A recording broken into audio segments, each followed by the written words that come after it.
Good evening, everyone. It's Sunday, September 25th, and for the first time in the Ball is Round history, I'll be animating while Sam enjoys a well-deserved vacation. This week, the men's national team took on the World Cup hosts. Women have announced some upcoming friendlies for their own World Cup prep. Stad Saputo is preparing for the final home match of the MLS regular season, and much more on this episode 101 of The Ball is Round.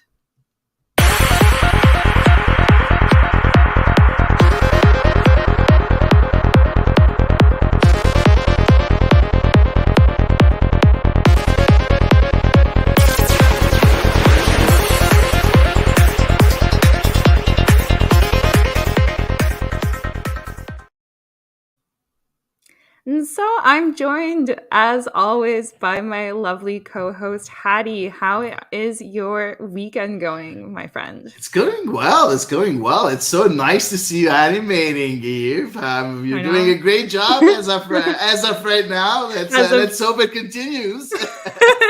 As of 10 seconds in. There we go. Yes, but no. Nice weekend when we've had good fall weather, some good soccer, all that. What more can you ask for, right? Yeah, exactly. Mm-hmm. But you know what? I miss CF Montreal already. But at least we're having good. We had a good game against Qatar. At least that. Exactly. And we got to see lots of Montreal players during that match. Yeah, exactly. So, it felt like watching a CF Montreal game either way. So. If only Alphonso Davies could play. But nonetheless, let's jump right on into it because, of course, Friday the 23rd, in the first of two friendlies lined up for this window, Canada faced off against Qatar in Vienna, Austria. Qatar, of course, are the hosts of the upcoming World Cup, in case you live under a rock and were not aware of that fact. And we had recently seen Qatar play in CONCACAF competition because they were invited to the 2021 Gold Cup. And they actually made the semifinals just like Canada did. So they gave quite a good showing of themselves. And Hattie, let's be honest, the last time we saw the men's national team, it was June. That was not a good window. That was not a good time for anyone. Exactly. It was a disaster between contract negotiations, canceled friendlies, boycotts, a loss in Honduras of all places. Did you have any concerns going into this window that the unresolved issues might be lingering or might impact player performance? No, I didn't have an issue with how Canada was going to present themselves, mentally or physically or anything. Even if it's at the end of the season of the MLS season, and we know how many MLS players we have, I didn't have the issues. I just hope we're not going to be looking at Qatar as an easy target. That was something that I was afraid of. I think I said it in the last episode. Qatar is still the Asian champs, right? And Asia is not an easy confederation to play in, right? So you have the powerhouses with Japan, with Korea, with Saudi Arabia. So Qatar beat all those teams and won the championship. So it wasn't a small team and a small task for Canada. No, exactly. And there had been some more reporting that came out right before the match, again, about contract negotiations. And I was really concerned that it might end up being a distraction. But luckily, no concern. So going into this match, which had a very small contingent of Canadian supporters there, although you could hear them on the broadcast, which I thought was pretty cool. Yeah.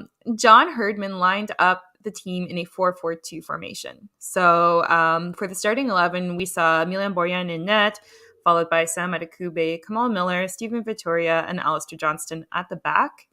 With both Atiba Hutchinson and Jonathan Osorio sidelined right now, there were a lot of opportunities to experiment in the midfield, and Sam Piette was actually given the start along with Steven Eustachio in a double pivot.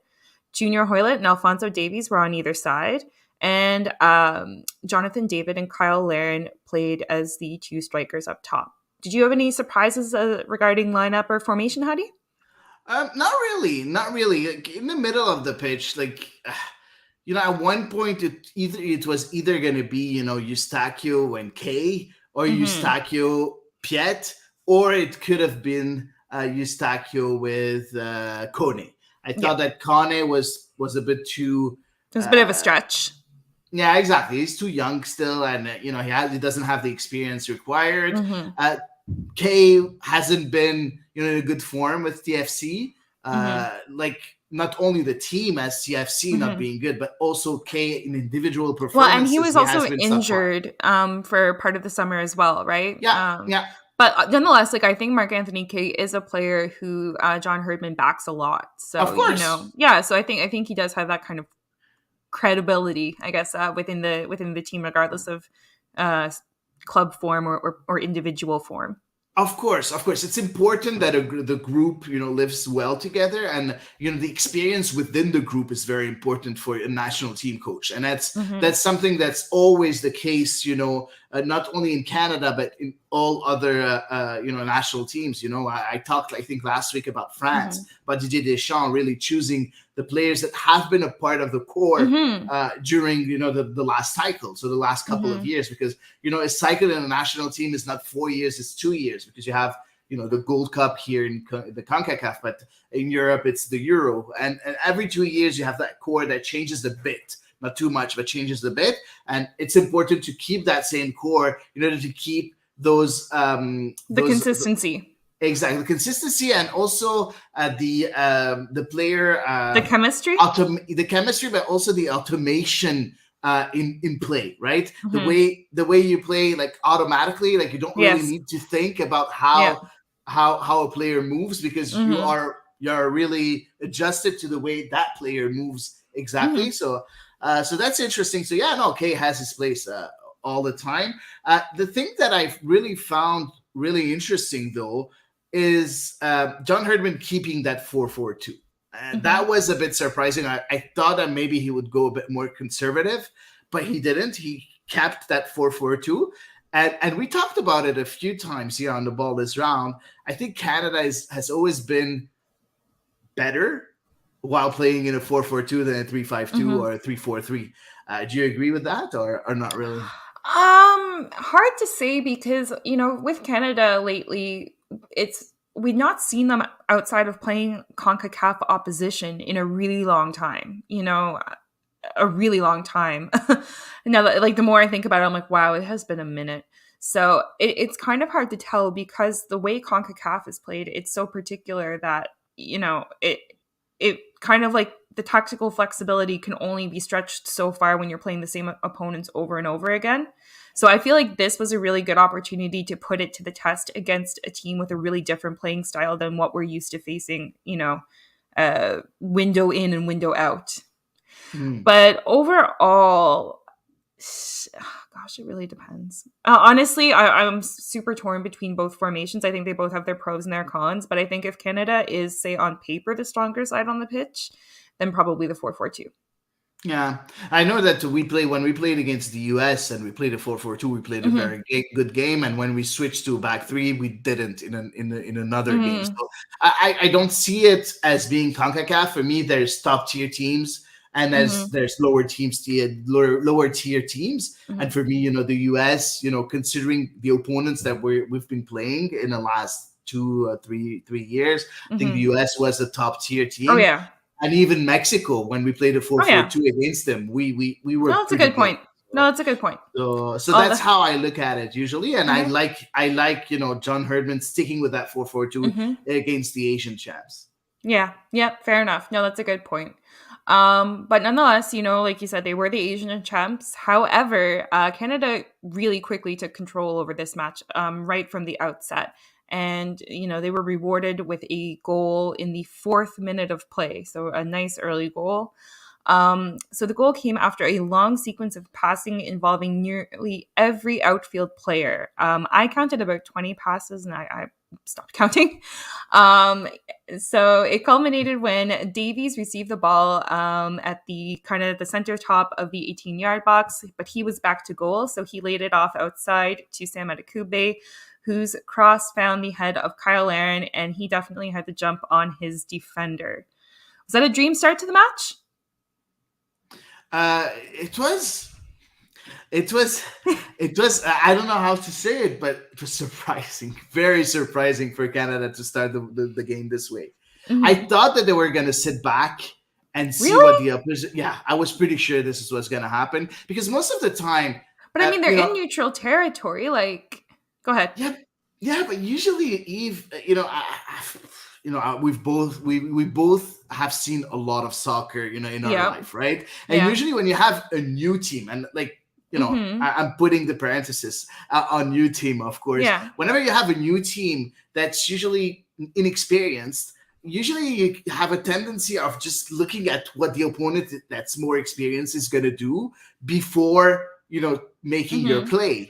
And I've seen it so many times with teams, even on the club level, a Mm-hmm. team that hasn't been qualified for a Champions League in a long time, even if they used to play possession football, as soon as they go to the bigger stage, they're like, you Mm-hmm. know what? Let's wait a bit. Let's not play our game a bit. Let's see how they're going to present themselves. And I thought that we were going to see that from Mm-hmm. John Herdman, but we didn't, and I Yeah. loved it Well, because we played our game. that's what I was waiting for you to try and pause so I could get a word in and be like, that's it's just like, I mean, I think we can make a lot of comparisons with how Wilfred Nancy has coached CF Montreal this year. It doesn't matter who the opposition is, where they are, who's available and who's out there on the pitch.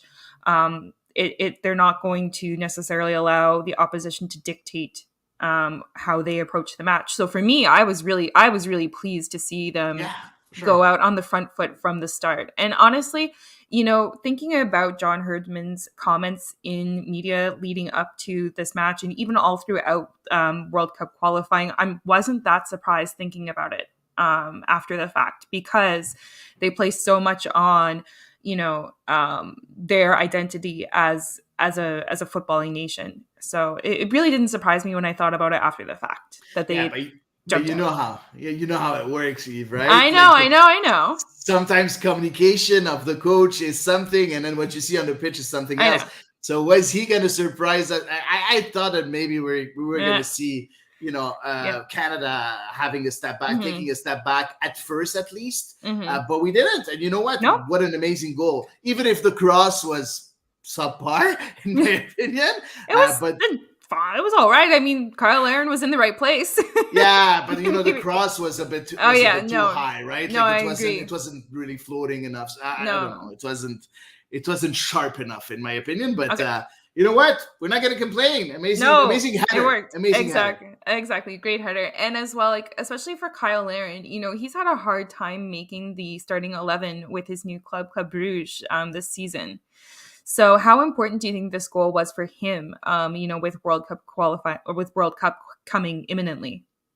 It's very important because we need. Don't forget that Kyle Larin is a top scoring, player in the history of the Canadian football, wearing the national team. He's the number one. Hmm. We need Kyle Larin at the top of his game, and so the Kyle Larin that scores is amazing. Now, looking at Club Rouge and the reason why he's not playing, they have pretty good strikers. They're doing very, very well even in a Champions League right now. I think they're 2 wins in 2 games, winning a Hmm. 4-0, if I remember correctly, Yeah. a 4-0 game against, I don't remember who, but, it's hard for Kyle Larin to get a start there. But in Hmm. Canada, we really, really, really need him. They won 4-0 in Porto. I was like, wait, I knew it was against yes, poor Now, stupid. but right after on the 18th of September, so during our 100th episode, they lost Yes. 3-0 against Standard Liège, Ah, who's the team of Eric Eric Chenois, by the Chenois, way, that yeah. we say hi to, of course. So it's a very good team. They beat Leverkusen also in the first Hmm. encounter in Champions League. So it's a team that already has their way of playing. They have their starting 11. So Kyle Aaron is an addition. At one point, he's going to get minutes. He's going to get, and if he Yeah. performs, he's going to get goals, and he's going to be in the starting 11 because he's a very, very good player. Yeah. No, agreed. And I was definitely happy to see him find the score sheet once again, because we definitely are going to need him come November. Of course. Yeah. So, at least from my perspective, it certainly seemed like Qatar was really unsettled by the fact that they had conceded a goal so early and they were struggling a lot. I mean, honestly, throughout the match, I think, and we'll talk about it more in a little bit. Um, I was expecting a lot more from Qatar than what we saw on Friday. I really was. But nonetheless, they struggled to enjoy any really meaningful sequences of possession or to string together, multiple passes and to really penetrate Canada's attacking third. However, in the 9th minute, Borjan attempted to play out of the back, only for a blind pass from Eustachio to fall straight to a Qatari player. And the opposition ended up notching their very first shot on target, which was thankfully a comfortable save for our goalkeeper. Any concerns on that, or do you think it was just a brain fart? I'm very concerned, very worried about that because you play against a top tier, a top tier. Oh, you're gonna get punished. You're gonna get punished, and it's gonna hurt you. Okay.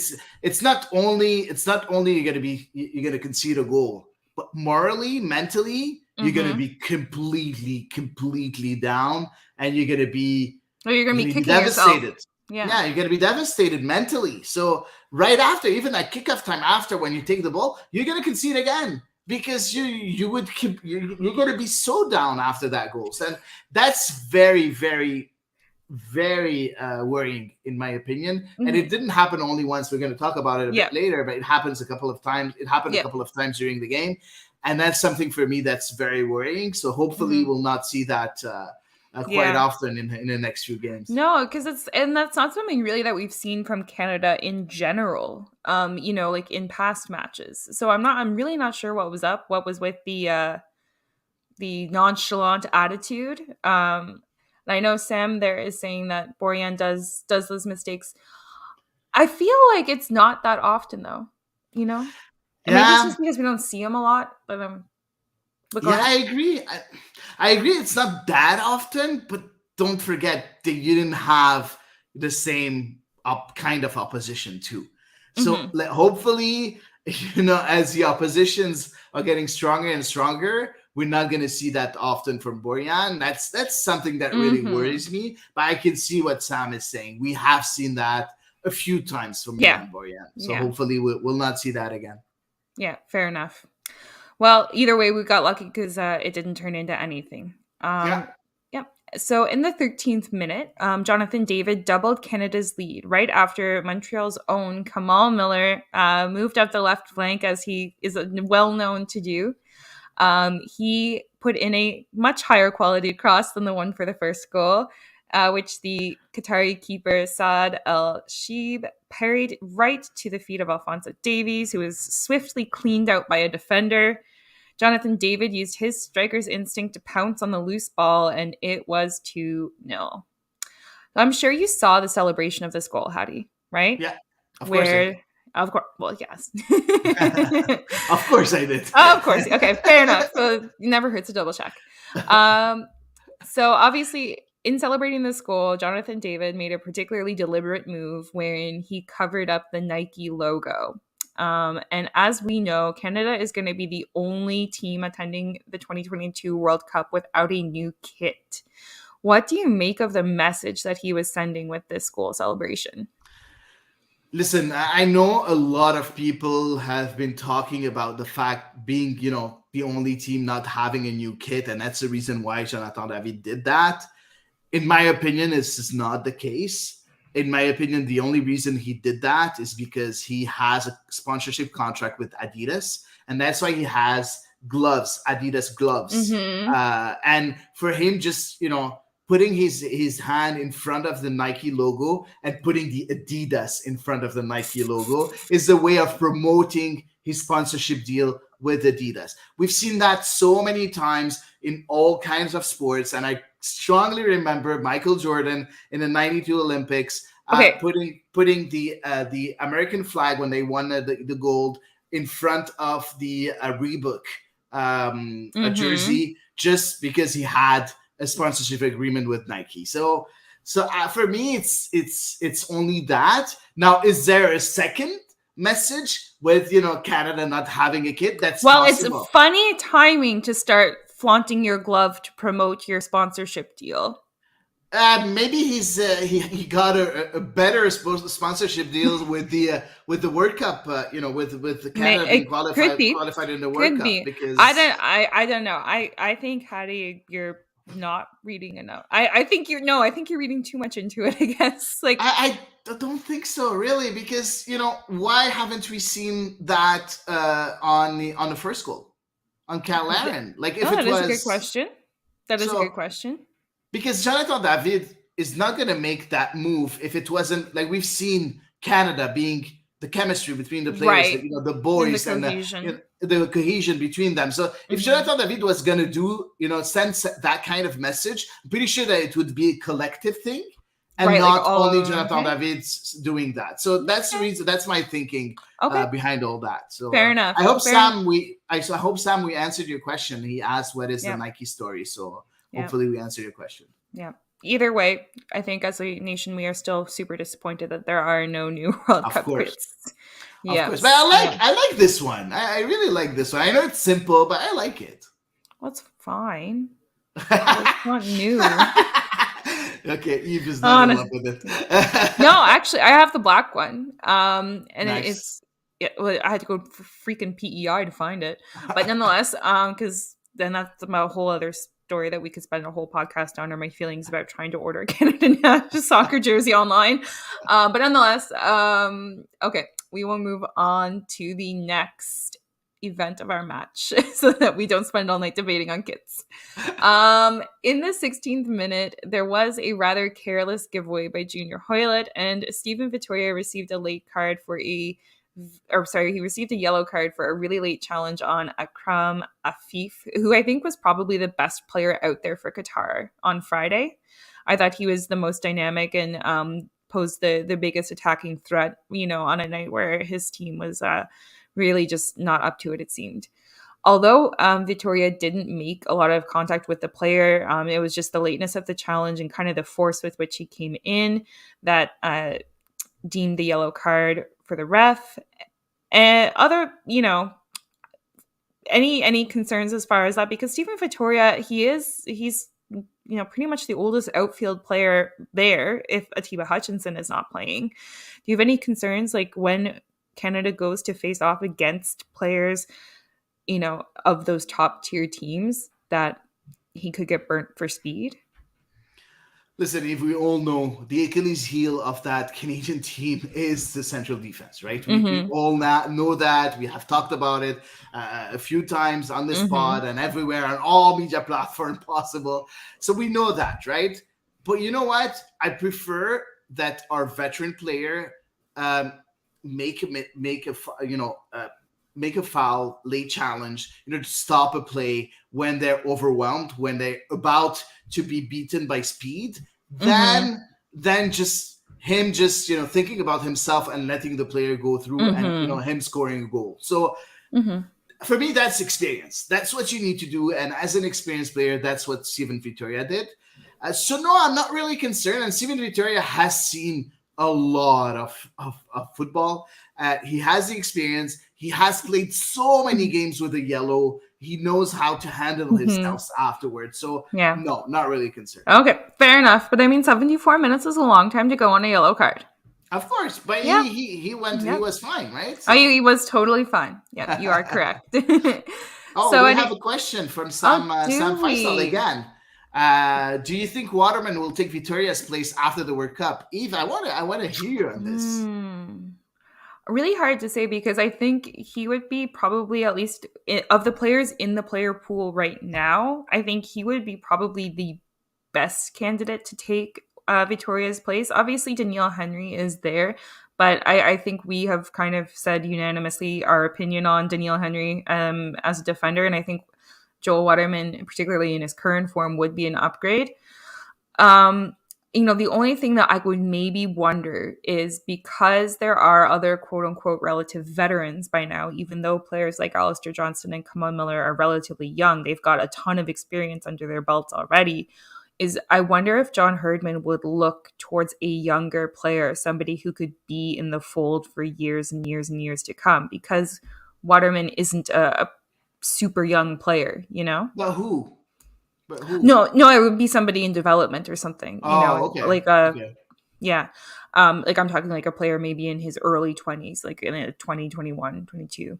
Like Lucas McNaughton from Uh, Toronto FC or Lucas something like that. Lucas McNaughton is older than that.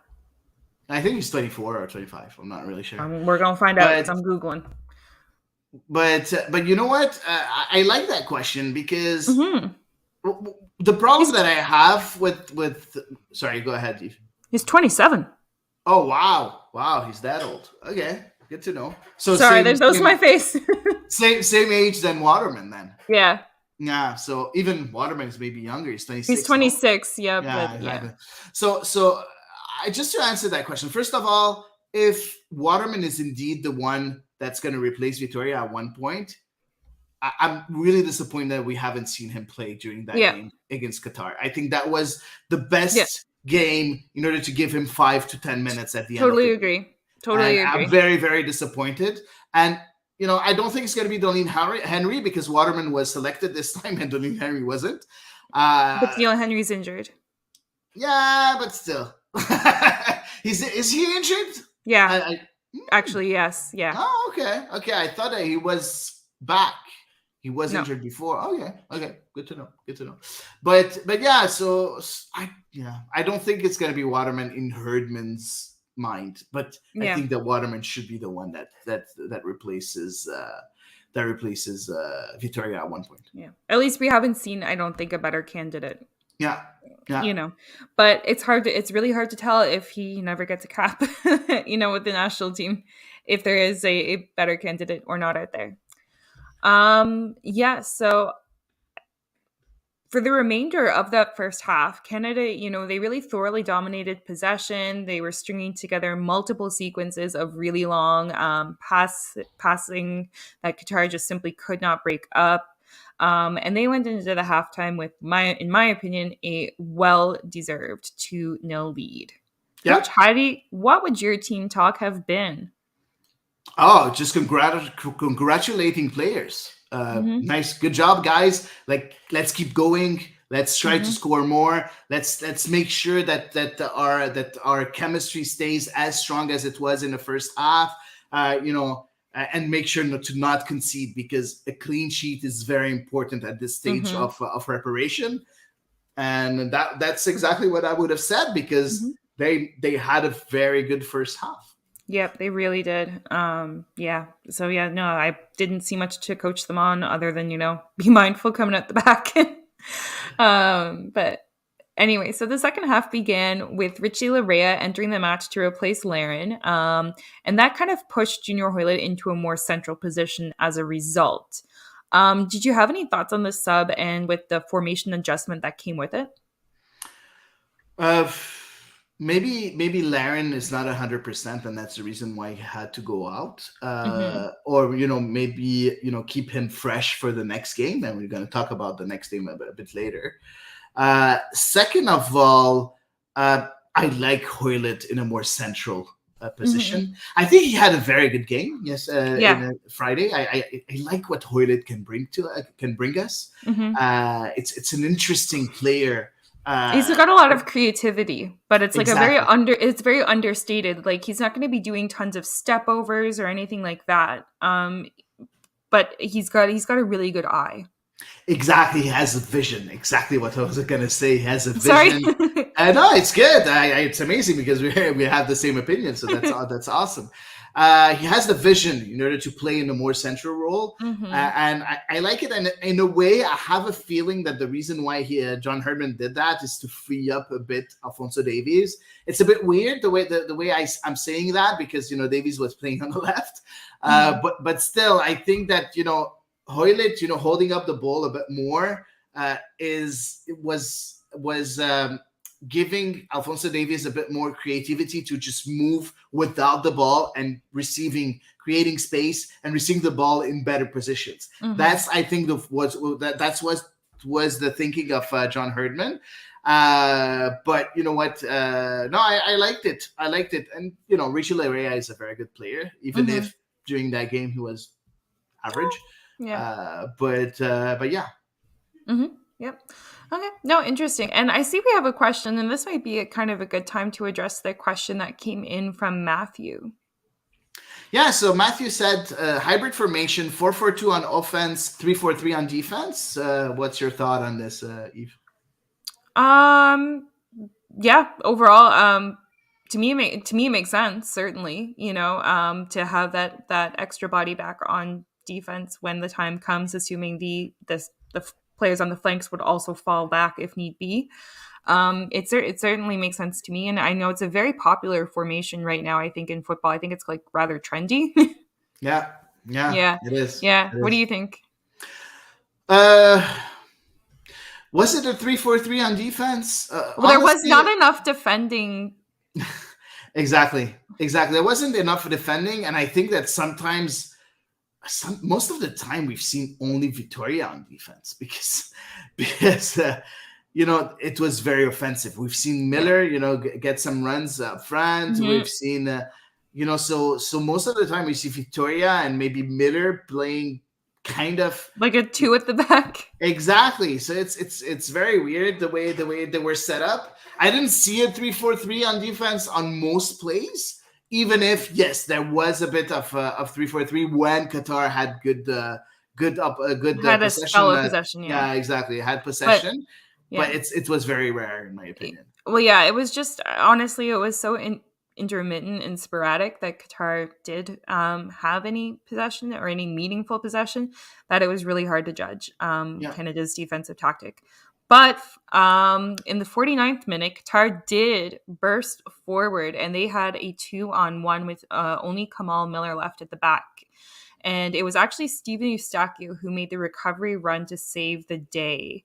So, as we were just talking about, was it concerning to see Canada so light at the back? Because our Group F opponents, the World Cup, they are definitely going to make us pay if Canada gets as bold as they did there. Is it concerning? I don't think so. Like I said, I think that John Herdman wanted the clean sheet. Yep. That's exactly what he wanted. We scored a couple of goals. Now we just want to make sure to have the clean sheet because, again, as I said earlier, the central defense is our Achilles heel. So having a clean sheet would boost the morale of the troops. Yep. And for me, I think that was the mandate that John Herdman gave his team in the second half. Well, Steven Eustachio clearly listened to it because what a run he made back to stop that 2-on-1, I gotta say. Oh, what a player. What a player. Oh, yeah. Really, we're going to talk about this him, player is something else. He's something else. Yeah, for sure. Okay, but anyway, glad to know it's just a blip. So I think though we did all get quite worried in the 58th minute when Alphonso Davies went down in considerable discomfort after a collision with a Qatari player. He did eventually walk off on his own and then was promptly subbed off. Piet and Jonathan David were also subbed off at the same time, and the 3 players who replaced them were Charles Andreas Briem, Ismail Kone, and Ike Ugbo. First, let's just kind of pause for a second to talk about Piet's performance in what was a relatively rare start for him with Canada. For me, I think he made an awesome case to get some more playing time. I really think that he brought another level of dynamism.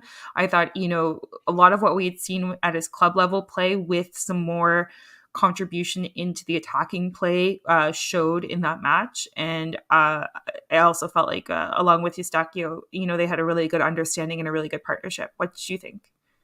You said everything. That's exactly what he did. Piet had an amazing game. What I really like, and what I'm seeing of Sam Piet, he is improving in the one-time passes. Like he doesn't.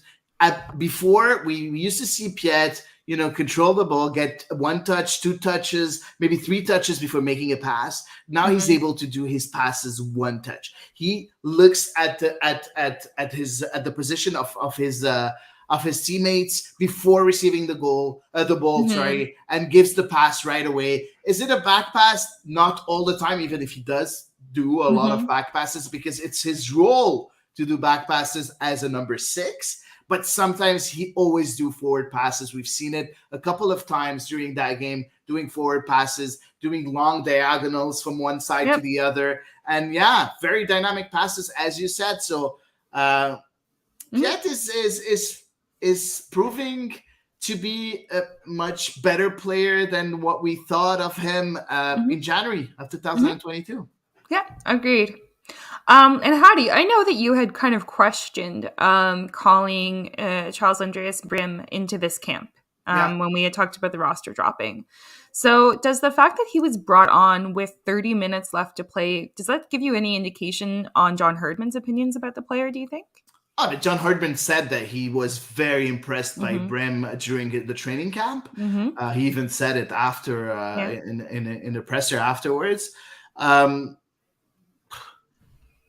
Honestly, I still don't see much in him, but he's still young, right? So hopefully we'll see a bit more of Brim.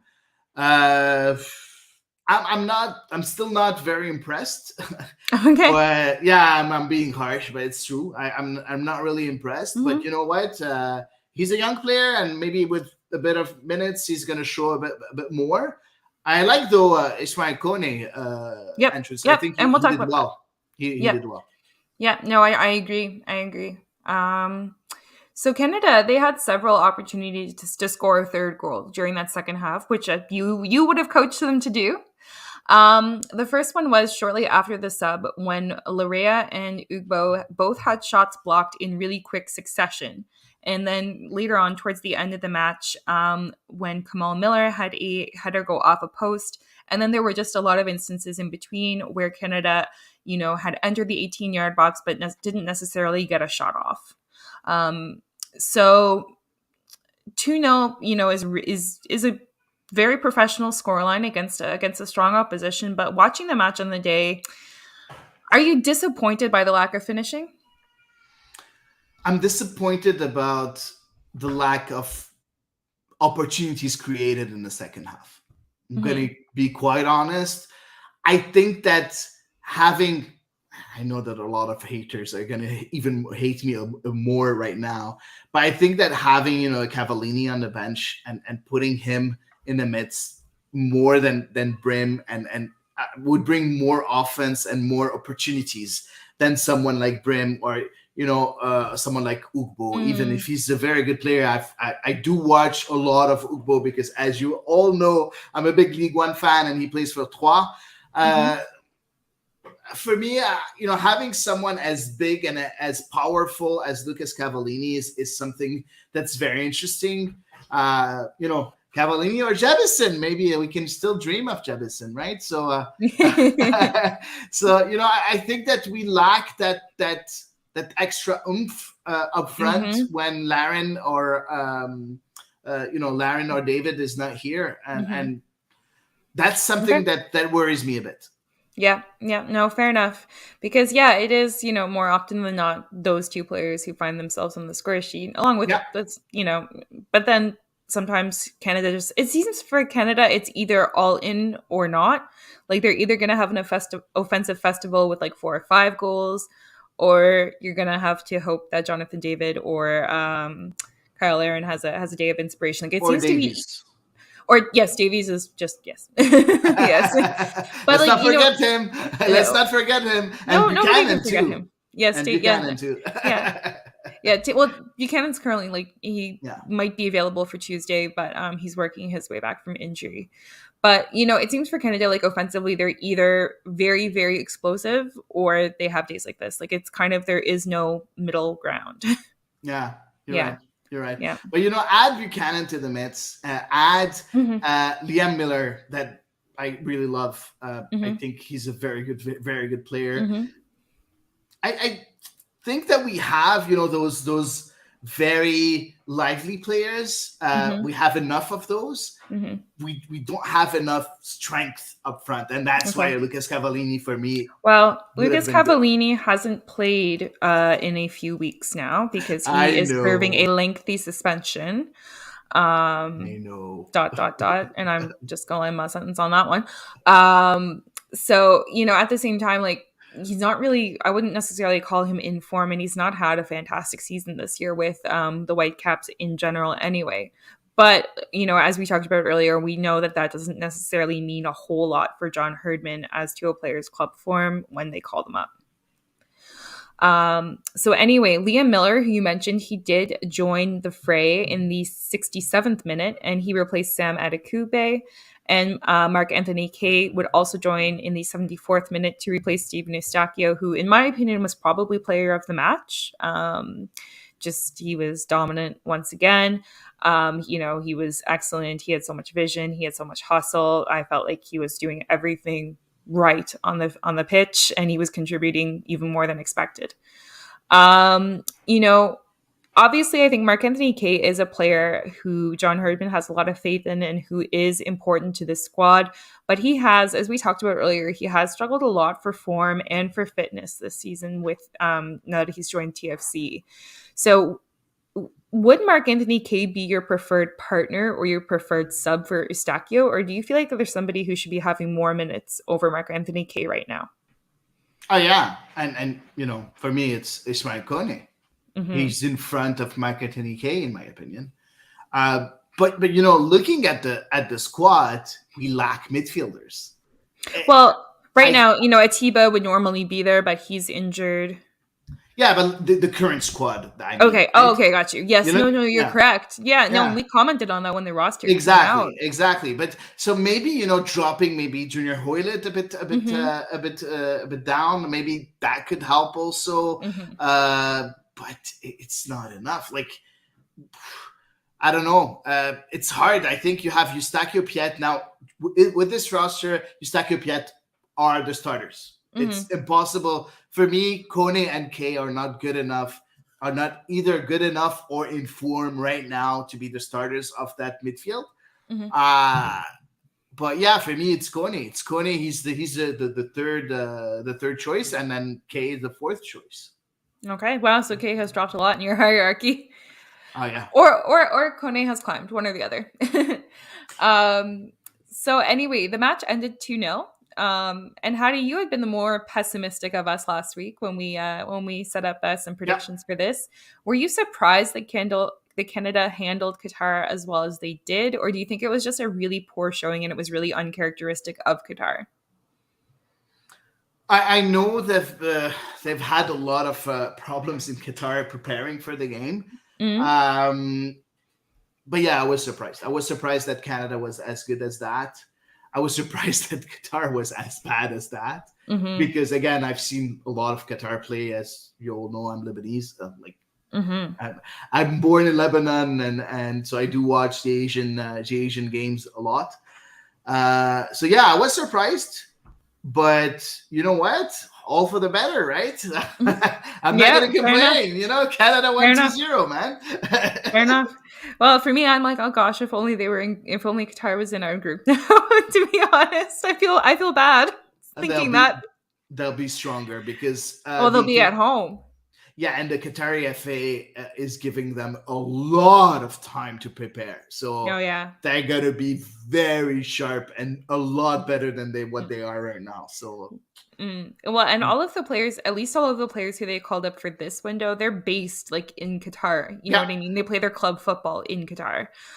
So as well, like they won't have that geographical conundrum facing them, or like with the various leagues having to release players at different times and stuff. So they will have a lot of advantages, obviously, going into the World Cup that they are hosting. Exactly. But anyway, because we're a Montreal podcast, of course, and we saw a lot of Montreal players in action, we did talk about Sam Piet. But what about the rest of our Montreal players? How do you think they all fared? Do you think anybody maybe solidified their presence? I know, Miller and Johnston are obviously locks in the squad beyond a shadow of a doubt. But what did you think of the Montreal players' performances? But as you said, Johnston and Miller, I think they're locks. Locks in the squad. I don't think they were locks as starters. Like Johnston, yes, but maybe not Miller. At one point, I know that Kennedy was in front at one point. Yeah. I think he's just proving that he's the number one. Like he should Yeah. be as a starter most of the time, Mm-hmm. even if it has been a while before we saw Kennedy get the Yeah. start in front of Miller. But still, it just gives a confirmation for Kamal Mm-hmm. Miller, and that's pretty good. I think that Ishmael Kone did a very good impression. Yeah. To be Yeah. in the 26 called for the World Cup. So I like what he brought. And I think Mm-hmm. that John Herdman had very good words for him at the presser. Very, Yeah. very good words saying that he's a project and he's someone that could be very, very interesting Mm-hmm. down the years. And you Oh, know yeah. what? That says a lot of how much Ishmael Kone is appreciated by John Herdman as a player. So I think he made a good impression. Mm-hmm. Joel Waterman didn't play, unfortunately, so we can't say know. anything about him. But Yeah. again, so disappointed Yeah. to not see him. And like a big part of me has to wonder if not now, if not then, right? If not then, when? I think Like, that if he doesn't get minutes in those two games, oh yeah, well no, that goes without saying. Like he's barring some not sort gonna of, go. injury catastrophe. Yeah, exactly. But yeah, no, I mean, if he certainly if he doesn't get any minutes in the upcoming match, then I mean that's that. Yeah. For sure. So let's look ahead to the next match that the Canadian men's national team is going to play, because they are taking on Uruguay in a city whose name I'm not going to try to pronounce on Tuesday.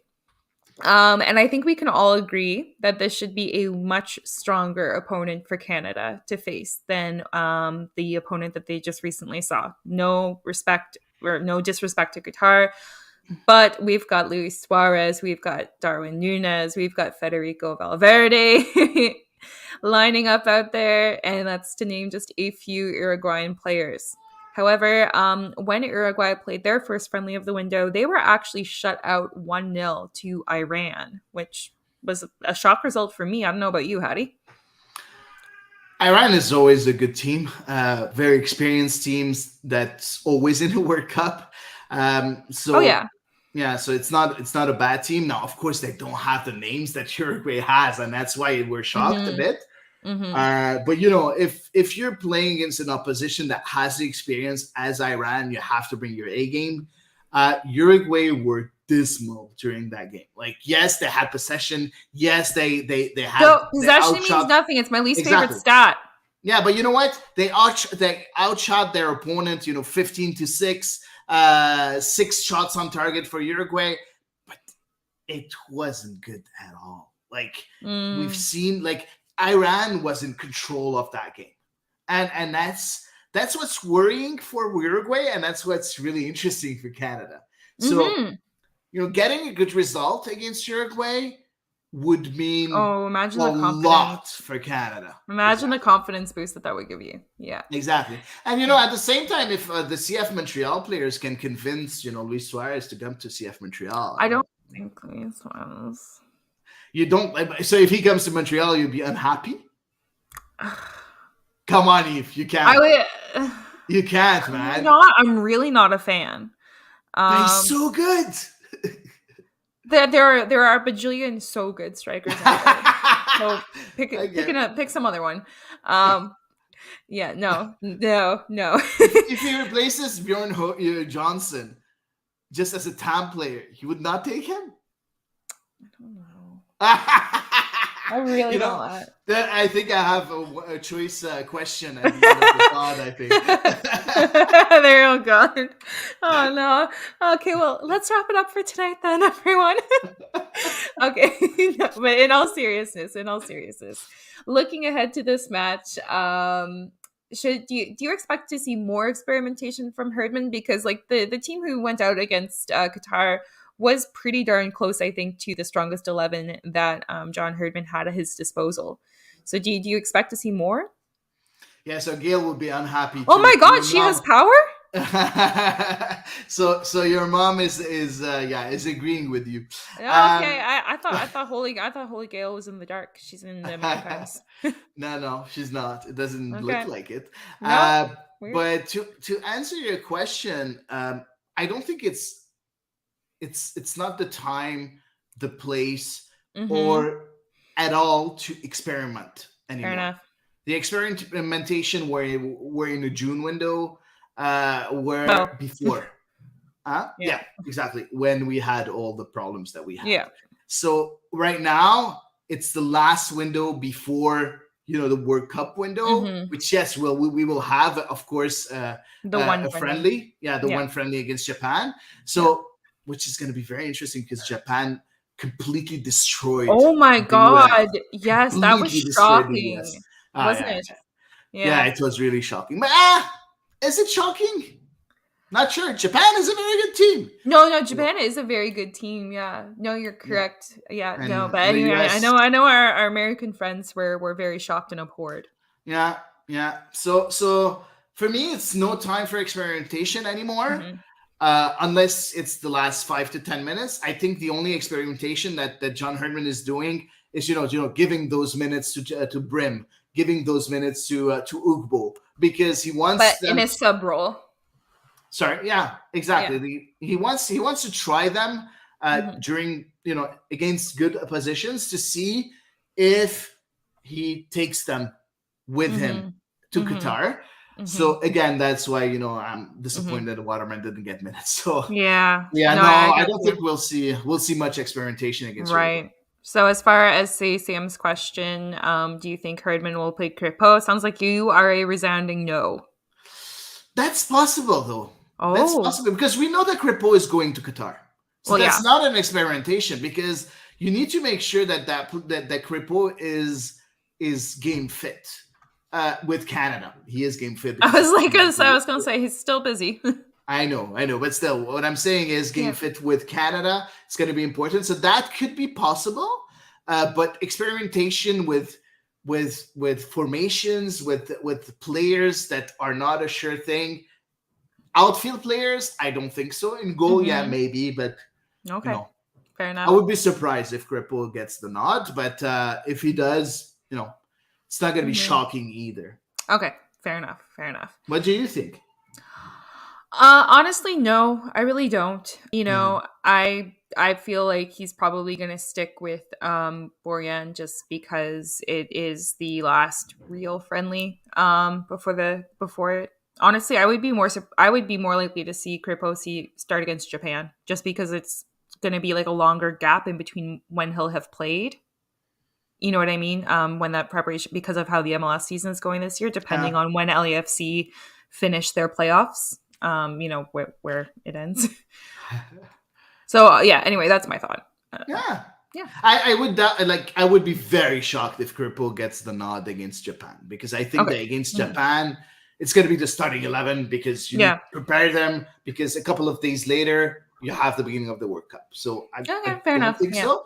But Okay. everything is possible, right? Yep. Even That we're is not true. we're not John Herdman, so Nope. No. And we don't have any listening devices planted yet. unfortunately, our doom, Exactly. our doom. Oh, yeah.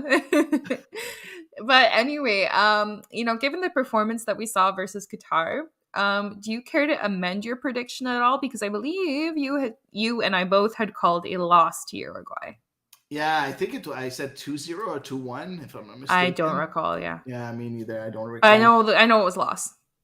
Yeah, no, I don't want to Sticking amend with a it loss. because Okay. yeah, I'm pretty sure it's going to be a loss because Uruguay is very shocked to have lost against Iran, so they're Yeah, going to you be think? very pumped. And there, in Uruguay, soccer is like the number one Oh yeah. sport, so the pressure is immense. So losing another Mhm. game would kill them. Oh yeah. I'm not going to say literally, but kind of. Well, like So on the inside. On the inside. exactly. Yeah. But you Yeah. never know, right? You never know. Yeah. We hear some funny Unfortunately. stories out of South American football. Exactly. Yeah.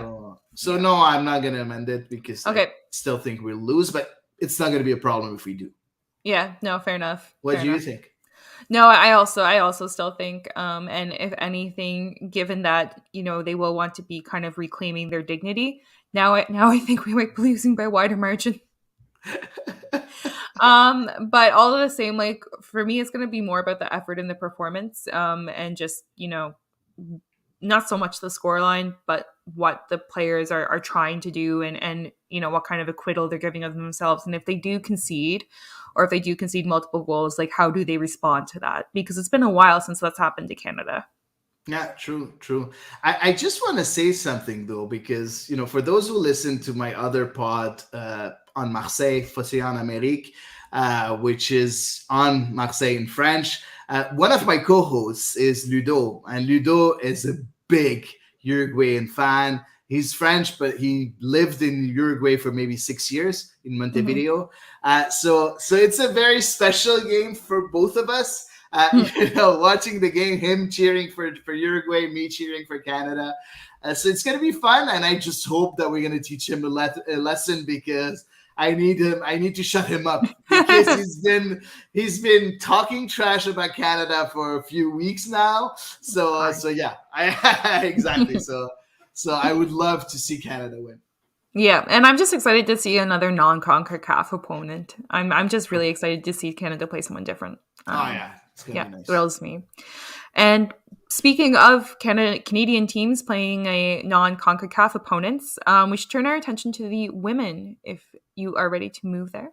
Of course. Awesome. Excellent. So to continue preparing for the 2023 Women's World Cup, finally, Canada Soccer announced that the women's team will be playing 2 friendlies against Argentina on October 6th and Morocco on the 10th, and both matches will be taking place in Spain. How do we feel about this opposition? Oh, wow. Amazing. Like, I like the choice of teams. First of all, Argentina is diverse for me. Exactly. Argentina is an up-and-coming team, even if they're not up there yet. I still remember the game that I think in the She Believes Cup that we won 1-0 against Argentina with a goal of Stratigakis back then. And we played. It was disgusting the way we played back then. Oh, that was a really bad tournament for Canada. It was. That was like one of my first podcasts with you guys. They were playing the tournament. I was like, oh my god, it was so awkward. True. And Morocco, you know what? They're a good team. They're not bad. I think it's nice. It's a way for Beth Priestman to experiment. Talking about the experimentation. This is where Beth Priestman can experiment. So hopefully we'll see some new names being called up, or maybe players that haven't had a chance in the last few games. So do you have someone on your mind, Heidi? No, I don't. Do you? No comment. You know that hype train left the station years ago. Well, by this point, at least a year ago. So anyway, but in all seriousness, like Bev Priestman did say that she is going to use this as an opportunity to assess the wider player pool, because there are still as well a few Canadian players who are questionable or who are injured. Yeah. So is there anyone in particular who you want to see get called up? And you may name multiple. You may name multiple individuals. Just to be clear, I'm not going to force you to choose one. I want to see Jade Rose again. I loved Jade Rose's performance against Australia. I'm gunning for Jade Rose. I agree. Jade Rose. I'm gonna. I'm just gonna say a few names. Evelyn Vian, of course, I'm not gonna, of course, because I'm stating the obvious, right? So we've said it multiple times. Exactly. But also Clara Larissy with Celtic, that's been very, very, very good. So that could be something, a player that's very interesting. I would love to see Gabrielle Carl get called back. I don't know what's wrong with Carl and Vian not being called back. And I think it's about it. I don't know if are we going to see all those players that are younger, the younger generation get a nod also. And it's a little tricky because most of those players are playing in the NCAA right now, which is in full swing, right? So that could be tricky. And that's kind of like almost why for Jade Rose, I'm like, please don't let the NCAA hold you back. Because I wondered the same thing, because it's always so weird, because it seems to really to depend on where they're playing, whether or not they can be freed up for, this is a solid week right now with missing studies and team. So yeah, hard to say.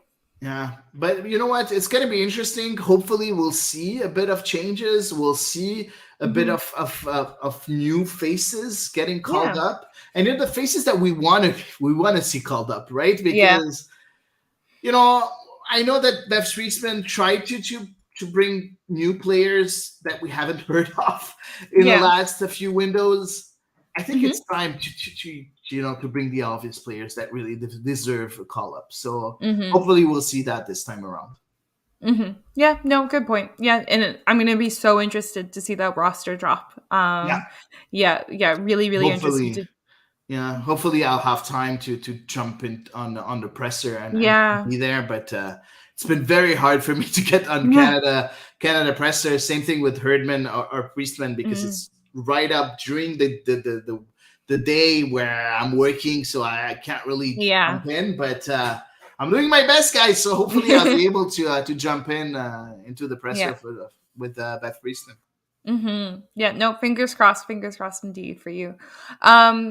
And overall, obviously this is again a set of matches that are being played, not at home. They're being played in Spain, and I get, to some degree, I get the logistics of it for sure. But are you a little bit disappointed that we're not getting to see the team play at home, or do you think it's also like an important part of preparing for the travel associated?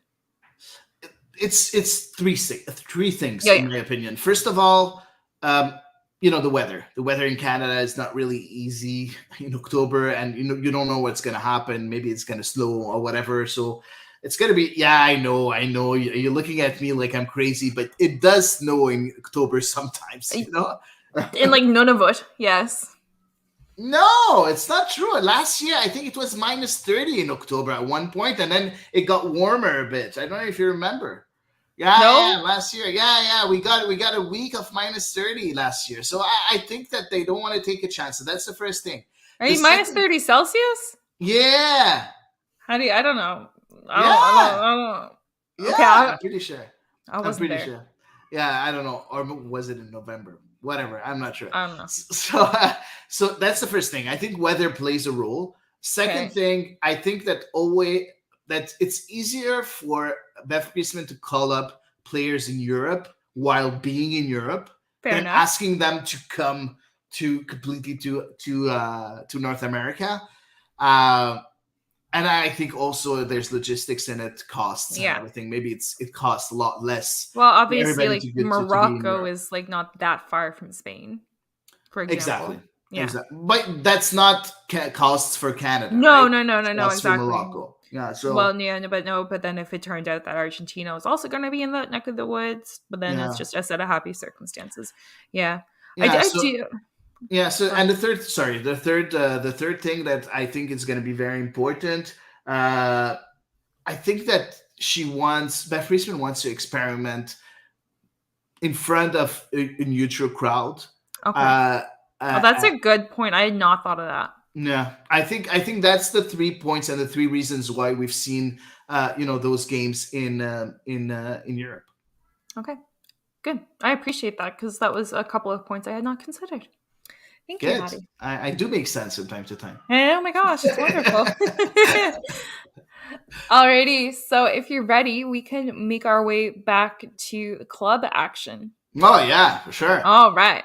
So this coming Saturday, CF Montreal is going to be hosting DC United in the last regular season home match. So DC seems to be cruising pretty hard for the wooden spoon this year. But they made a splashy summer signing with Christian Benteke, along with Wayne Rooney as the coach. And as well, a player signed, in the early season, Taxi Fuentes. He's been a very lively player for them. So I got to ask you, and it feels like we've asked this question a lot of times on this pod this season. Is this a trap game, Hattie?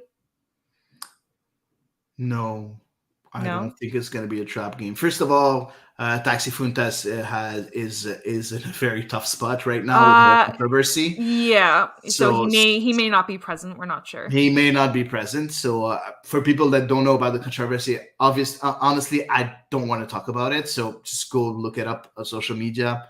I'm not interested in giving any publicity to that to that kind of a subject. Second, Christian Benteke, it's a name. He hasn't been the shadow of himself in quite some years, right? So I'm not impressed. Trap game? No. Okay, we lose, and then what? But Like, we're second. Nothing's gonna happen. But you lose. Okay, you lose at home, and then the next time you're at home, it's a do or die match. So we don't care, because the next time we're playing is against Inter Miami, and that's the important game. But like at the same time, do you want to, like, I don't know, Montreal, and we've talked a bit about this as well. Montreal's road form has been stronger than their home form this season, and especially against clubs that are, say, on paper, weaker. Especially Montreal has dropped some really silly points at home to clubs that, like I said, on paper at least, they should have beat. So for me, like, if Montreal, goes out and does the same thing that happened against Sporting Kansas City or against 10-man Austin or against Real Salt Lake, or, even conceding those 2 goals really fast to Columbus, which they did come back to draw, thankfully, nonetheless. If they do that again, then, like, I'm going into the playoffs like, oh my God, they keep giving up these ridiculous goals at home. Is it really an advantage to be playing at home? So for me, like, this almost feels just as much do or die, because you have to, like, use this as an opportunity to make a statement that this is our home and we're going to play like our best football at our home. Let's look at the other side of the medal. Okay, I agree with everything that you said. I completely agree. But there's the other side also. Okay. If, let's say, you lose against DC at home, you cultivate that image of Montreal not being a very good team at home. And then you go into playoff, the other team comes to Montreal thinking that, it's going to be easier for them. And then you completely destroy them. So that's something that could also play in our favor in a way. Playing against DC, there's nothing that, like, there's nothing around that game that makes it important or even worthwhile at all. Just being the last MLS regular game of the season, that's the only title that game has. Nothing else. Playing against Inter Miami, that's where everything counts, because it's a team playing in playoff contention. It's a team that's going to be pushing for playoff contention, and you need to shut them up. So that I agree. But playing against DC, you know what? Hopefully Wilfried Nancy will not use any of the players that have been involved in the international window. That's one thing, because we don't want them injured before the playoff games. So hopefully, the Piets, the players that have played a lot, like Miller, Johnston, Piet, Kyoto, hopefully they will not be starters. And you know what? Whatever the result is, I don't think we should care. See, I disagree. I think, like I said, because Montreal's been not as consistent at home, I would want to make this the last opportunity. Like, I understand for sure, like, with the travel and stuff associated with the international window, probably there would need to be some rotation. And as well, we haven't even talked about it yet, but Georgi Mihailovic is suspended for this match due to yellow card accumulation. So that's somebody who's definitely not going to be there. But anyway, for me, it's Montreal's big last opportunity to really emphasize their home team, their fortress, get the supporters rallied behind them. I mean, the match is already practically sold out, eh? Yeah, I know, but so it's a way for you to how do we say it, to really make you more confident, make the fans more confident. Yeah. Well, you know what? The fans are happy that Montreal is second and qualified for the playoffs. So, like, they shouldn't be worried about Montreal playing a playoff game at home or away. And if they are worried, at the end of the day, it's winning in the playoffs that's going to matter. Yeah, being worried or not, it's irrelevant. So you have to think about, in my opinion, right? Nancy has to think about not having his best players injured, and looking at the big picture, that the final game of the season is very important in order to come into the first playoff game Mm-hmm. completely informed and Mm-hmm. mentally prepared. So Mm-hmm. I think that game is not very important. But you know what? I think that both Well, point of views are very commendable. So fair enough. Because do you know how you really enter playoffs in good form? By winning your last 2 matches. oh, that would be awesome if it happens. There But you I go. don't I don't want to overtax our players. That's No, the no, only thing, you exactly. know. No. And I totally understand, especially like, the Canadian players are coming back from Europe. Bernal Kyoto is back in Honduras again. Um, Thorkelson, who doesn't play a whole lot, but nonetheless, he's off in Iceland. So yeah, no, I definitely agree with you. Like yeah, no, I agree with you. There's going to be some rotation for sure, but then we've seen Montreal rotate successfully in the past. So So Gail holy asks Gail. me, Gail asks me, don't you want to stick it to Wayne Rooney? I do. I've never been a big Manchester United fan or Everton fan, so yeah, I always do. So, but you know what? I think we need to see the bigger picture again. Eve, I know it's not in the program, but I Nope. just thought about it. Can we do a starting 11? Your starting 11 against DC for Okay. CF Montreal? Sure. Yeah. Because we said we both agree that we should have a rotation. What Yep. kind of rotation? Yep. Okay. So let me just so Pentemis and net to start. Good. Then on the left flank, Lassie Lapalainen might be fit. So if Lassie has a start in him, I would start Lassie. So my understanding is that like he should be back after this window, and let's assume he's fit to start. I'm gonna put him there. At left center back, maybe Robert Thorkelson, because Iceland's not that far away actually. Yeah. Really, it is. It's not geographically. True. Then Camacho, and then assuming, unfortunately, that Waterman doesn't get his play. Then on the right back, let's give it to Zach Brogiard. Alrighty, in the middle, Victor Wanyama, Matt Komiljevic, and Matt Chishwanyar. So that would actually be Wanyama, Matt Chishwanyar, and then Miljevic in front of those two. Sorry. Up top, we will play Kai Kamara. And we'll play with Kai Kamara. No, not Mason Toy. Maybe Joaquin Torres. Just because he hasn't had to start in a really long time. You know what? I have the same exact starting 11. The only difference that I have is I wouldn't put Torres. I would put Mason Toy. That's the okay. Interesting. I need Mason Toy in a good. I need to give him minutes because I need him to gain confidence before the playoffs. I think that he can be an X factor in the playoffs, and I need him to do well mentally. So, right, I would give him. See, I would just worry because, like, if he starts and it doesn't go well again, I would just be like, oh no. But then if he subs on and it doesn't go well, at least you can say, oh well, it wasn't a full 90, so there's still good things, or there's still hope, so to speak. But if you start again and it goes kind of how it's gone with his recent starts, I would feel so bad for him. That's really, really interesting because I think the opposite, because for me, if he doesn't I like to think the worst. Yeah, but I think the worst too, but in another way. Yeah. If he doesn't start, you completely shatter his confidence. And you just lose that X factor that could be important after, because you completely castrate him in a way, right? Oh, I'm using a very strong word, but you understand what I'm saying. No, right? I get it. No, it's definitely obviously a really fine line. And like when Wilfred Nancy was, a guest on the pod, he talked about some of the conversations he's had with Mason Toy and like, the difficulties and stuff that he's faced. So obviously, I would trust Wilfred Nancy whichever way he calls it because of the way he explained that relationship that they have. Yeah. So pretty sure he's going to be a starter, to be honest. But it's funny because we said the complete opposite thing while discussing the preview of that game. But when we went with our starting 11, we had the same one. So it's nice. I think it's very interesting.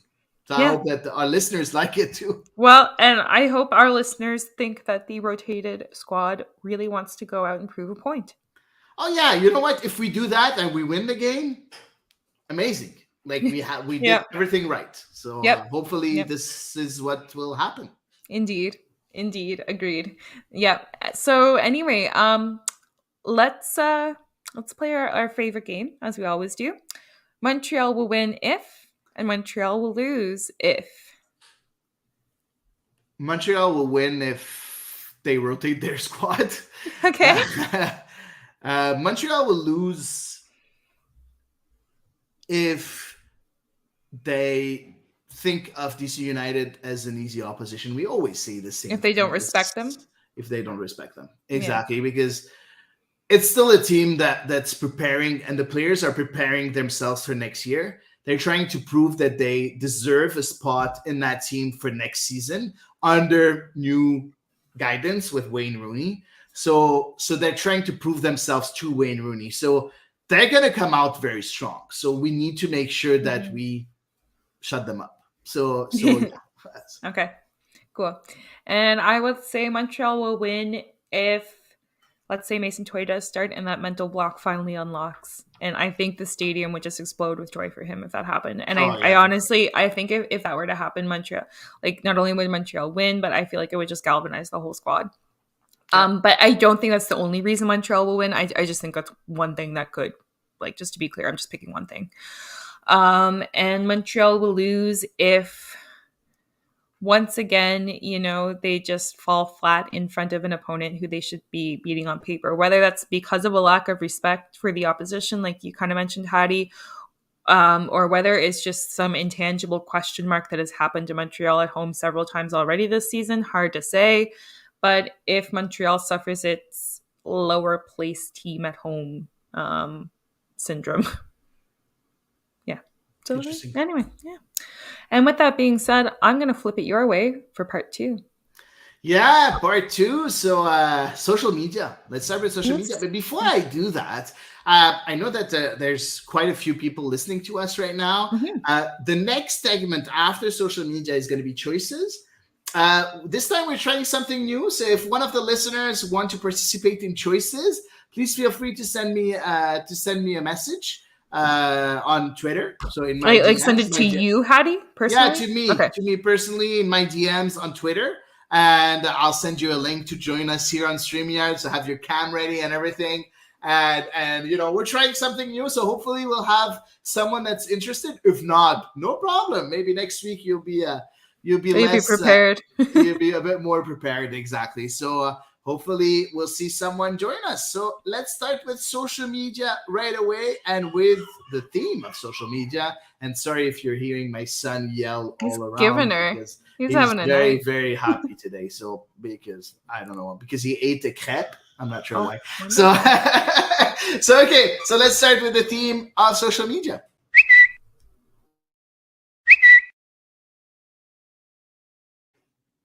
Yeah, so social media, I tried to mix them up a bit, getting some tweets for CF Montreal, some others for the Canadian men's national team, and the other also for the women's national team. So tried to mix them up a bit.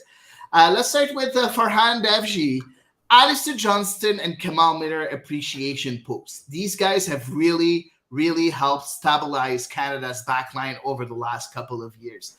Yep. Guys, we're getting the love from everywhere, right? Yeah, no, it's really cool to see. People seem to be acknowledging the club play and the national team play all together, which is really cool. Yeah, because he could have added, Victoria. He could have added, anybody. But you know what? He just spoke about the CF Montreal players, and you know what? It shows all the work that Wilfried Nancy has done with those players, and I love it. I love it. Yeah. No, it's excellent. The next one is a bit of a joke. It really cracked me up. Random Argentinian kid wanted to pick with the GOAT, Kyoto. Okay. If Ramel Kyoto wants to talk to Lionel Messi at all about possibly visiting Montreal, I would be down for that. Just to be clear. I think it would be the only Parisian player that would accept at CF Montreal. So the only one. There's not another one that I would accept. Only Lionel Messi. So that would be awesome. But yeah, it's very funny. So for those that don't know, Honduras played against Argentina in a friendly, and Argentina won 3-0. So really interesting to see the two captains, Lionel Messi and of course Romel Kyoto. So very interesting tweet from our friend Kevin. That's quite a perspective, Kevin. Third choice on social media from Mark Carvalho. Okay, I absolutely 100% realize the CanMNT is nowhere near the quality of the Netherlands. But every time I see the Netherlands burn Belgium with speed, I feel heartened about CanMNT chances in that first match of the World Cup. Very strong opinion. Yves, what do you think about that? Do you think that we can be dangerous against Belgium with our speed? Well, funnily enough, the Netherlands won it 1-0 today on a Virgil van Dijk header, which I assume was a header, just because I assume that, right? Sorry, which I assume came off a set piece. And Belgium were shut out, which is interesting. I mean, honestly, Kevin De Bruyne is otherworldly. So also, by the way, if they want to have any conversations with him while they're in Qatar, by all means, feel free. I feel like he's just so good that Steven Vittoria would be flat on his arse, and probably so would Kamal Miller and all our defensive line. So, I mean, I don't know. Mark has a good point. I kind of wish I'd seen that match. Yeah, same. Yeah. I kind of wish I'd seen that match, but you know what? Yeah, you know what? Let's not start banking on a possible win against Belgium, because it's gonna be very, very, very hard. But you know what? I'll be the happiest guy on earth if it happens. We'll require, yeah. I'm gonna go buy multiple lottery tickets, the whole 9 yards. Oh yeah, for sure. Next tweet is from Michael O'Keefe. Oh, Captain, my Captain. Guys, I don't know if you are, a big collectors like me of the Panini albums. Do you know the Panini albums, Yves? I know what they are. I don't have them, but yes. Okay. So I started my collection in 1994, the first World Cup that I had my collection. So every World Cup I buy the Paninis. It's cost a fortune every time. That's why I don't have them. Exactly. But you know what? So exciting to be seeing Canada in the Panini. It's unbelievable. I've been having so many of them, and now finally I see Canada in them. It's unbelievable. For me, it's I don't know. Some of these players I met. Yes. Can you even realize? Some of these players we've had on our podcast. Exactly. Yeah. So at least one of them. Kamal Miller, yeah. Do we have any? No. Well, Joel Waterman. Joel Waterman, if he gets, but he's not in the book. Yeah. Is he? I'm not sure. No, I don't think he is. I'm not sure. It'd be really weird if you were in there, uncapped. You know what? But because they send the squads, they select the squads well ahead of the World Cup, so you never know. But I don't think he will. I don't think he is. Yeah. So, I say this as someone who doesn't own one. Exactly. I've just seen people's pictures. So guys, if you collect paninis also and want to trade a few players, you have a lot of doubles, hit me up. I'm always looking to trade if you want to. So we'll see. I didn't get mine yet. I ordered them, so I'm still waiting for them to come by post. So do you even accept PSG players? Because it's in the national team context? Yeah, but the PSG players, what I do is that I take the marker in black and I just, Oh my God. Yeah, I can't. And it's funny because I do that. I'm not even joking. So yeah. I don't know what to say to you. Yeah. But I won't do that to Messi because I love him, even if he's a traitor. But yeah, in my mind, of course. So let's move on to the fifth tweet. And the last one, of course, it's from Robert Zalishuk.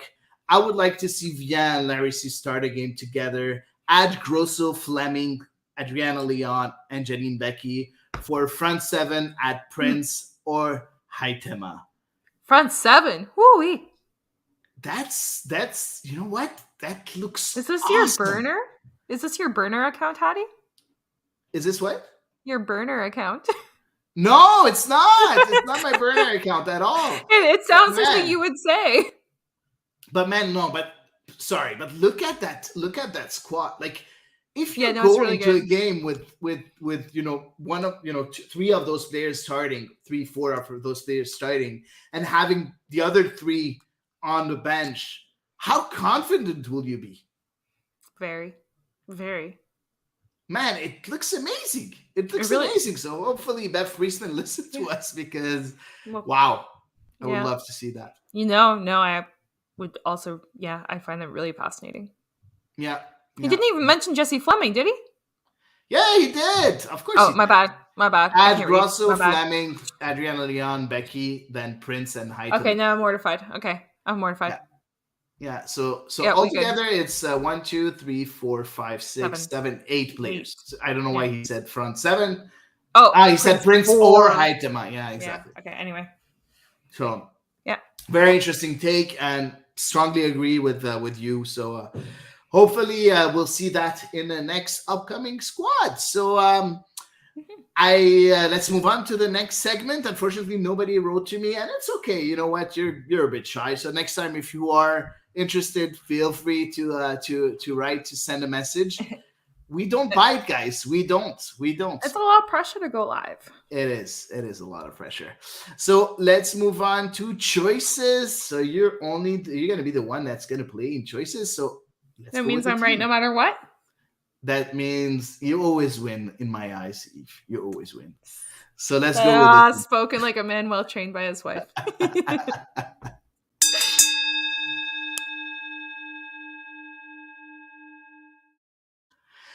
So let's move on with choices. I have a few choices for you. I just want to say we were supposed to have Elias Grigoriadis here on the pod, but unfortunately he had an emergency, so he couldn't be here. He couldn't attend. So a very nice guy. If you don't follow him on Twitter, please go follow him. If you don't read his articles, you should, because he writes very well. So so that's my small word. So let's start with choices.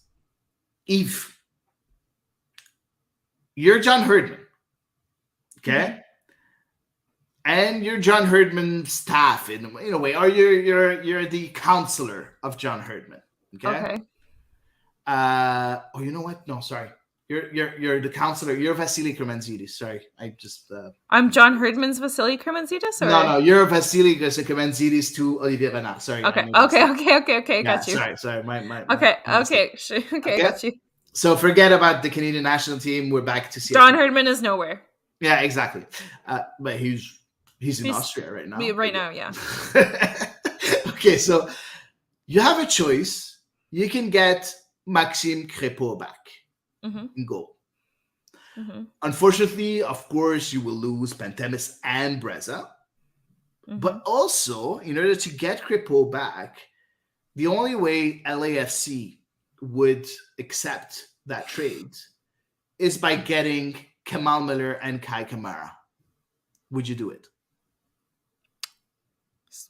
Weird choice written by the man who's a hater of returns. It's a choice for you. It's not for me, right? There you go. So you'd have to sign a backup keeper. You'd have to sign a starting central defender, and honestly, I feel like no. I feel like Kamal Miller, he's probably not going to be in Montreal for very long, let's be honest.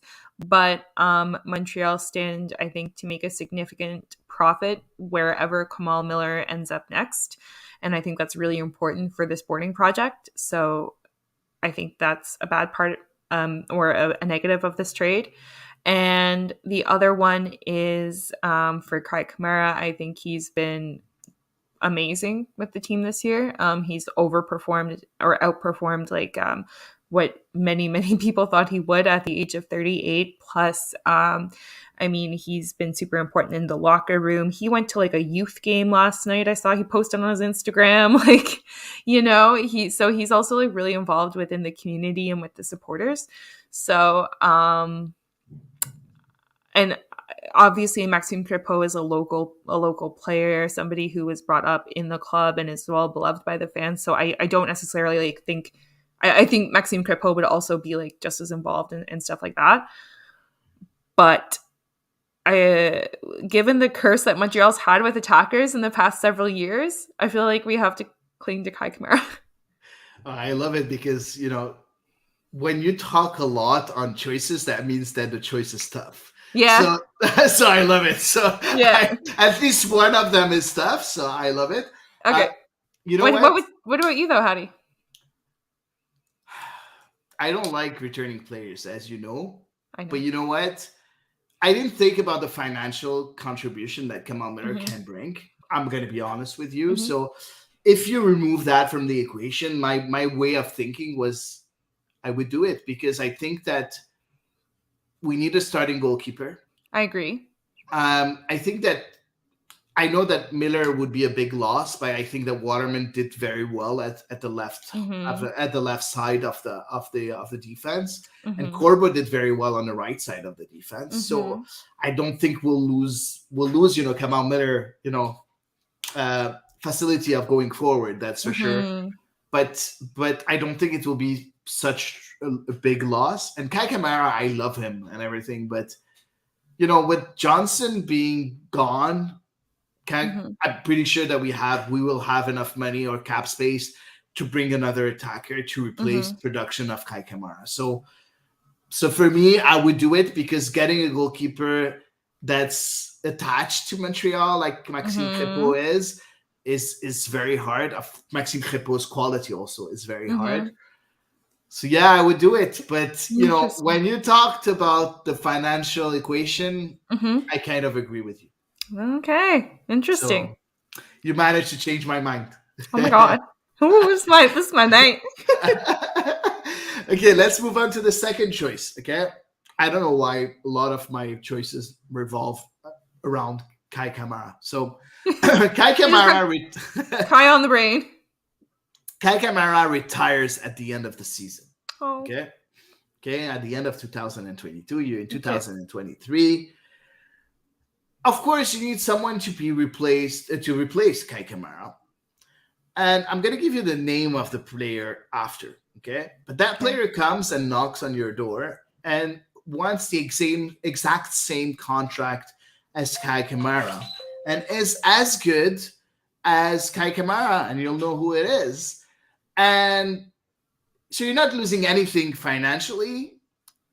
And that player is Josie Altidore. So would you accept? No. I love her face. Would you accept Josie Altidore or not? I think I answered you. I have like legitimate reasons for saying no, not just like my feelings. I mean, Josie Altidore's fitness has been in question. Let's be honest. Like, he spent a lot of the 2021 season sidelined through injury. I haven't paid as much attention to 2022, particularly like with him now in Mexico, but his fitness has been like super questionable. We know that there definitely were some, and I'm not saying like this is a problem for him, or I'm not saying necessarily that he's the problem, but it seemed like there was a lot of tumult in the Toronto locker room in 2020 and in 2021, which is also kind of concerning. But again, like I don't think that was entirely him, and I'm not sure if he was a contributor to it as well. So I'm not sure. But at the same time, like he did, tweet out his opinions or sub tweets and stuff, which is not necessarily super healthy in my opinion when you're on a team, but nonetheless, who am I to judge? So fitness, the subtweeting, obvious affiliations to certain other MLS clubs, No, just like I can't. No, just no, no. You know what? I'm just gonna defend my choice in a way. He played a few games with Puebla in Hmm. Mexico as a sub. So Hmm. 10 minutes, 17 minutes, 4 minutes, 28 minutes, We're 12 getting minutes. 90 minutes out of Kai Kamara. Huh? We're getting 90 minutes out of Yeah, Kai exactly, Kamara. exactly. Uh, so he's been playing, even if in the last 3 games he hasn't played, he was on the bench. Uh, if you're losing Kai Kamara, let's say he retires, right? So you don't have a Hmm. choice of having Kai Kamara, and knowing that you're gonna either way get another striker because of Johnson, not being here anymore. Hmm. So that could be a possibility, but in I would always say no, just because of his affiliation with Toronto FC, and just because of how many times he was arrogant with Montreal Hmm. public. So no, Hmm. for me it's a complete no. So Okay, it's the emotional no. yeah, it's an emotional no, and I'm okay with that. I can live with the Fair enough. emotional no. Fair enough. Good. So let's move on to the third choice. Okay. Again, it's a departure. At the end of the World Cup, John Herdman leaves and goes to greener pastures or other pastures, let's say. Goes to Europe, wherever he goes to coach somewhere else. You have to replace him. Who would you choose between Mauro Biello, so the continuity of the program, Hmm. Jesse March with all his might now, Hmm. and Wilfried Nancy? Hard to say, but I think Jesse Marsh. Um, Wilfred Nancy, I think it's just too early in his like head coaching career to make that leap. Jesse Marsh has coached, as a head coach in MLS for quite some time, and as well now he's coaching abroad in Europe and enjoying really good success there. So, and as well, his teams play really attractive football. So all good things in my opinion. And as well, Jesse Marsh is not like a super stranger to Canada, having lived in Montreal for a year. So I think he's got that going for him. Mauro Biello, mm, I'm not sure that he would offer the level of tactical precision, I guess, or versatility that might be necessary for the national team. Interesting. Yeah, that's my thought. Interesting. What about you? Uh, you know what? I think that Moribiello learned a lot Hmm. from John Herdman. And don't forget that a lot of people have been saying that John Herdman is not good tactically either. So it's just weird. But I think that he learned a lot playing Hmm. against, coaching next to John Herdman.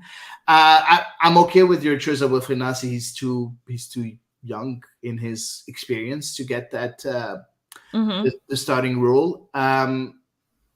I don't agree with Jesse March because, again, maybe it's emotional, but I, it would be It's because weird to he's an see. American. Yeah, it would be weird to see an American coach Canada.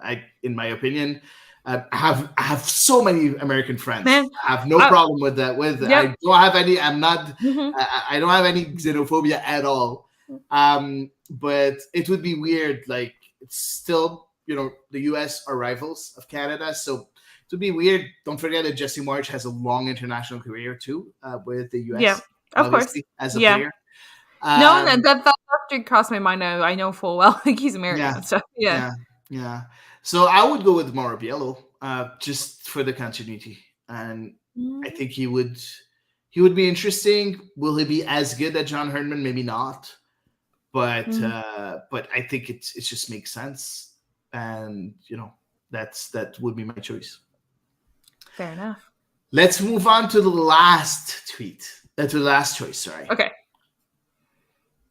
As you most probably heard, CF Montreal has hired our very good friend of the pod, Amy Walsh, to continue the efforts of the club to develop and promote young female athletes in the province. Hopefully, one day we will see a women's pro team under the same umbrella. So with CF Montreal, hopefully when we have a pro league here in Canada. When Montreal went into MLS, they went to get a flag bearer, someone that can lift the province name within that team.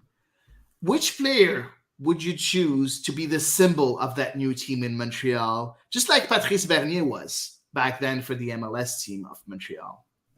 You can choose a player that's playing right now, or maybe a player that's retired. I don't really care. Like, let's say that let's remove time from the equation. Okay. Just for the fun of it. Oh, I think okay. Go ahead, but yeah, I'm sure I have an idea. But go ahead. Give me my choices. You want me to start? No. Are you just asking me the question, or are you going to give me some choices? No, I'm not going to give you some choices. Your choices are yours. Okay, cool. José Bélanger comes to mind. Pretty sure, but that would be Sam's answer. He loves her. I know, but okay, well, maybe it's because of Siam that I thought of it. No, but José Bélanger comes to mind because she is, obviously Quebecois, which I think is very important. And she played for a really long time with the national team. And also played, she played professionally as well. So, she kind of went the full gamut, so to speak, as far as soccer goes. She's the first thing that comes to mind for me as like a successful local national team player, other than Amy Walsh, who is probably not going to be allowed to because she's intimately involved with the development. Of course. No, we all thought of Amy Walsh. Of course, it was one of my choices too. But obviously, for obvious reasons, we're not going to choose. I'm not going to choose her. You know what? I chose the player, but why not also the coach nowadays of Rhian Wilkinson? Oh, good choice, Hattie. I think that she's doing wonders with the Thorns, with Portland. Yeah. I think she's an up and coming great coach. And she was a great player too. So if we remove time from the equation, I would choose Rhian Wilkinson as a player. But if I add time to the equation, I would choose Rhian Wilkinson as the coach of that team. And I also know that Amy Walsh and Rhian Wilkinson are very, very, very good friends. So hopefully, Amy will be able to play her part in these negotiations and get Rhian to jump on board and coach the team. I think that would be so good for CF Montreal. And hopefully we'll be able to talk about that topic very, very soon, because as we always say here on The Ball Is Round, we need that women professional Canadian league to be implemented, started, to be strong, because that's what those women deserve. I'm not going to open that subject again, but come on, man. CF Montreal can start this. They can be the founders of such a league, along with CFC cool. and the Whitecaps. I'm pretty sure that all those three teams can be the founders of that league. So hopefully it will happen one day. Yeah, no, we definitely need to see a women's pro league. Own T-shirts about investing in women. I'm like, come on, people. Definitely. Yeah. Oh my goodness. Thank you for those choices, Hattie. Yes, I gotta say, I think you won with the last answer. Honestly, Rhian Wilkinson is a really, really good choice. But anyway, so that wraps up the pod for us this evening. Hattie and myself will be back with you next week while Sam is still on vacation. So thank you to everybody who joined us and who hit us up with questions and comments throughout. And as always, have a wonderful week. And next week, we will come back to reconvene after the final home match of the regular season. Have a great week, everyone.